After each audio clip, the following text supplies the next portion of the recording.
Teman-temanku yang penuh rahmat dari Allah Subhanahu wa Ta'ala, kali ini Zidni akan menceritakan sebuah kisah mengenai 3 orang yang terperangkap dalam gua. Kisah ini menceritakan tentang 3 orang yang pergi meninggalkan rumah untuk mencari kebutuhan pokok untuk keluarga mereka. Di tengah perjalanan, langit pun mendung, hujan deras pun mengguyur hingga membuat mereka mencari tempat berteduh dari hujan. Mereka menemukan sebuah goa tempat berlindung mereka dari hujan. Banjir akibat hujan deras membawa batu-batu besar dari atas gunung. Sebuah batu besar jatuh dari atas gunung dan menutupi pintu goa. Batu ini sangat besar, saking besarnya kekuatan mereka bertiga pun tidak mampu untuk menggeser atau membolak-balikan batu itu. Mereka tidak mungkin bisa menembusnya dengan kekuatan mereka sendiri. Tidak ada cara untuk meminta pertolongan kaum mereka. Dalam kondisi seperti ini, mereka menyadari bahwa keselamatan mereka hanyalah kepada Allah, dan hanya Allah yang mengetahui tempat keberadaan mereka. Allah Maha melihat dan mendengar mereka. Dia adalah pelindung ketika segala sarana yang dengannya manusia menjaga manusia tidak mungkin digunakan. Sebagaimana firman Allah, dan apabila mereka dilamun ombak yang besar seperti gunung, mereka menyeru Allah dengan memurnikan ketaatan kepadanya. Quran Surah Luqman ayat 32. Dalam kondisi seperti ini, sebagian orang merasa cukup hanya dengan berdoa. Sebagian lagi berusaha bertawassul kepada Allah dengan nama, sifat, dan perbuatannya.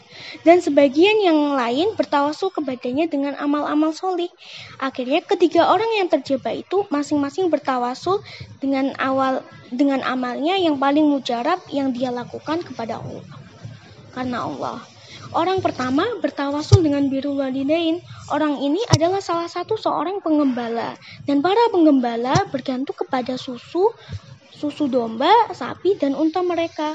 Orang ini selalu memerah susu setiap kali pulang dari penggembalaannya, lalu memberi minum kepada orang tuanya dahulu sebelum anak-anak dan istrinya. Suatu hari, dia membawa ternaknya ke daerah rumput yang cukup jauh. Dia baru pulang saat malam tiba. Lalu sebagaimana biasa, dia pun memerah susu dan membawa bejana susu kepada orang tuanya. Tetapi kedua orang tuanya telah tidur. Dia tidak ingin membangunkan mereka berdua. Dia juga tidak ingin memberi minum anak-anaknya sebelum keduanya. Malam itu dia tidak tidur dengan bejana susu yang masih ada di tangannya. Anak-anaknya menangis di kakinya karena lapar. Sementara dia tidak ingin membangunkan kedua orang tuanya. Sampai terbit fajar, maka dia memberi minum keduanya. Setelah itu anak-anak dan istrinya. Tidak seorang pun selain Allah yang mengetahui sejauh mana kesengsaraan yang dipikul oleh laki-laki ini di malam itu.